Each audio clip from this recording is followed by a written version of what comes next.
Eman Sulaiman akan turun tangan jika Peggy Setiawan menuntut ganti rugi ke Polda Jabar usai jadi korban salah tangkap. Eman Sulaiman secara otomatis akan jadi hakim lagi di sidang tuntutan ganti rugi Peggy Setiawan terhadap Polda Jabar. Tuntutan ganti rugi itu ajak diajukan tim kuasa hukum Peggy Setiawan jika Polda Jabar masih tak ada itikat baik. Sejak putusan pra-peradilan pada 8 Juli 2024 lalu, Polda Jabar belum juga meminta maaf apalagi memberi ganti rugi pada Peggy Setiawan. Untuk itu, kata Sugianti, pihaknya akan segera mengajukan tuntutan ganti rugi kepada Polda Jabar. Sementara itu, mantan Hakim Agung Gayus Lumbun mengatakan, Peggy Setiawan memiliki waktu sampai 3 bulan setelah putusan pra-peradilan.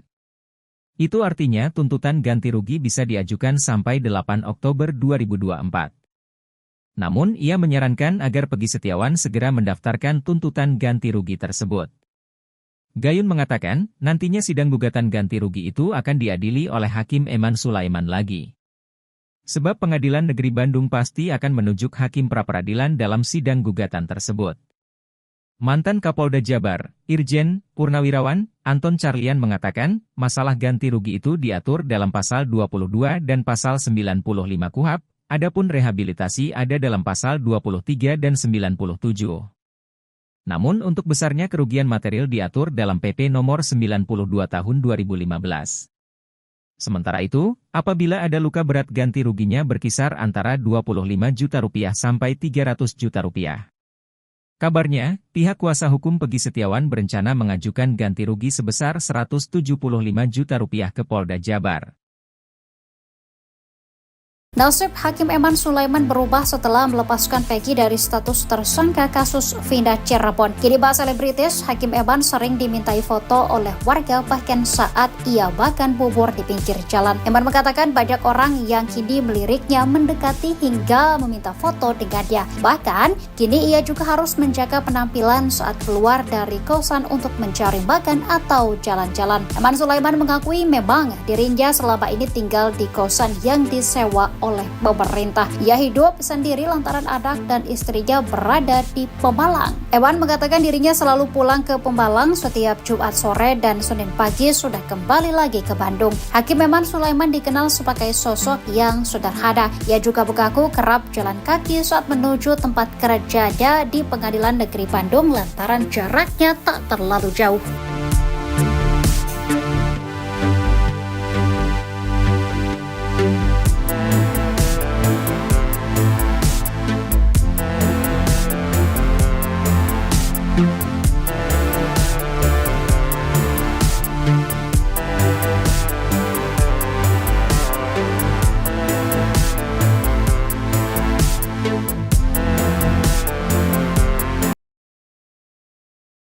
Ibtu Rudiana diminta untuk mencontoh Richard Eliezer alias Baradae saat tersandung kasus Verdi Sambo.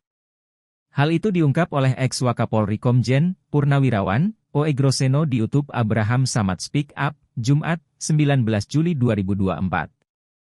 Apalagi, Ibtu Rudiana merupakan sosok kunci agar kasus Vina Cirebon bisa menjadi terang.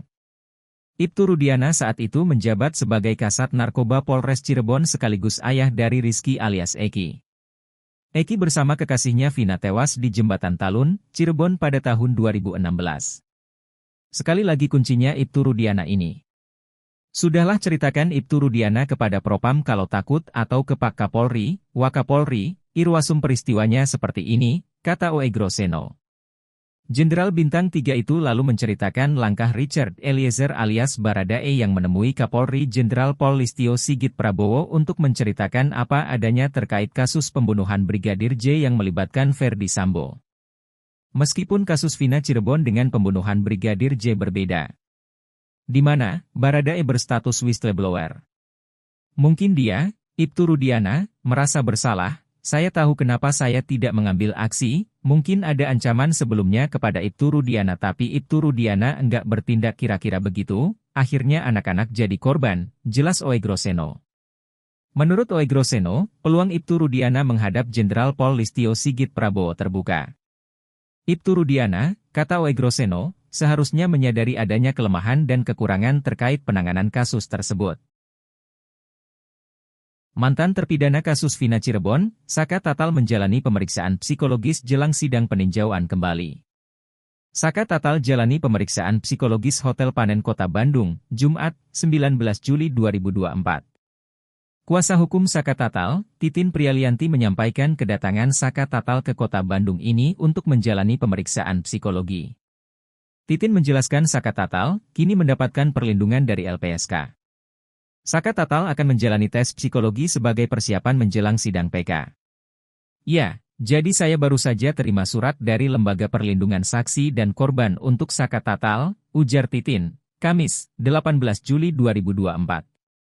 Menurut Titin, LPSK sudah beberapa kali melakukan wawancara dengan Saka Tatal dan kini Saka mendapatkan undangan untuk menjalani tes pemeriksaan psikologi.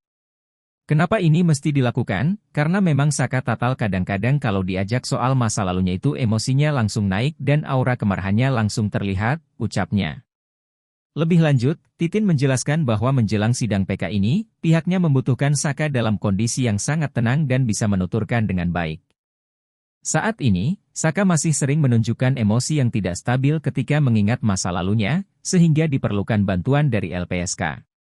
Tes psikologi ini bukan untuk syarat PK, tetapi sebagai bentuk pemulihan untuk Saka Tatal ke depan, jelas dia. Diharapkan Saka dapat lebih tenang dan mampu meredakan emosinya meskipun masa lalu tidak bisa dilupakan.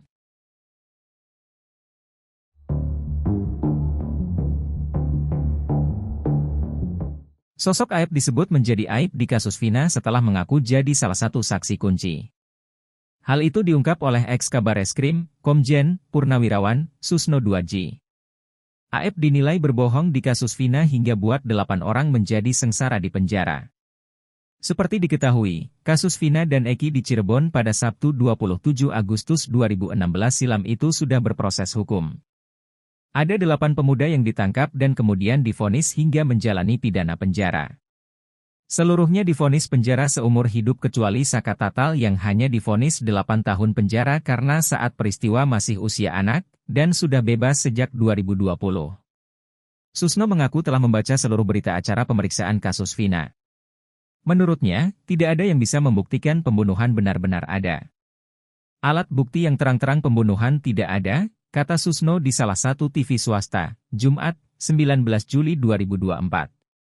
Menurutnya, akar masalah penangkapan ke-8 pemuda, ditambah penetapan 3 daftar pencarian orang, karena kesaksian Aep dan aksi Rudiana yang melakukan penangkapan. Dari mana nama 11 tersangka yang jadi terhukum sekarang? Itu dari Rudiana. Dari mana Rudiana dapat itu? Dari yang namanya Aep. Dari mana Aep dapat itu? Dari melihat jarak 100 meter. Kita sudah kacau senusantara oleh Aep. Hingga Aep ini menjadi aib, jelasnya.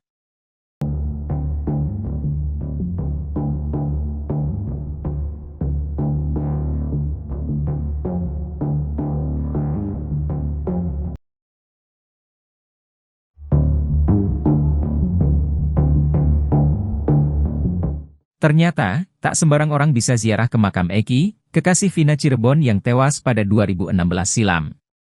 Eki diketahui dimakamkan TPU Mawar, Desa Sutawangi, Kecamatan Jatiwangi, Kabupaten Majalengka, Jawa Barat. Setelah kasus Vina jadi perbincangan publik, makam Eki mendadak dijaga orang suruhan. Seorang pria bernama Rana mengaku disuruh sekaligus mendapat tugas untuk menjaga makam almarhum Eki. Tak hanya itu, Rana juga melarang orang yang datang untuk mengabadikan gambar foto maupun video. Boleh kalau ziarah, tapi jangan ngambil video, ucapnya dikutip dari salah satu akun TikTok, Jumat, 19 Juli 2024. Lebih lanjut, Rana juga enggan berbicara hal lain selain bertugas menjaga makam Eki. Saya di sini hanya pegang amanah, ungkapnya.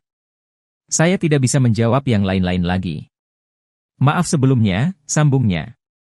Kendati demikian, Rana mengarahkan agar peziarah berbicara dengan kuncen makam jika ingin bertemu keluarga Eki. Kalau mau ketemu keluarganya, temuin aja kuncen sini. Saya juga tidak tahu kuncennya, bebernya. Yang jelas ada yang datang ke sini ngaku keluarga dan saya diminta untuk menjaga makam, sambungnya. Saya emaha minta maaf. Bukan apa-apa nanti saya yang kena tegur, tuturnya.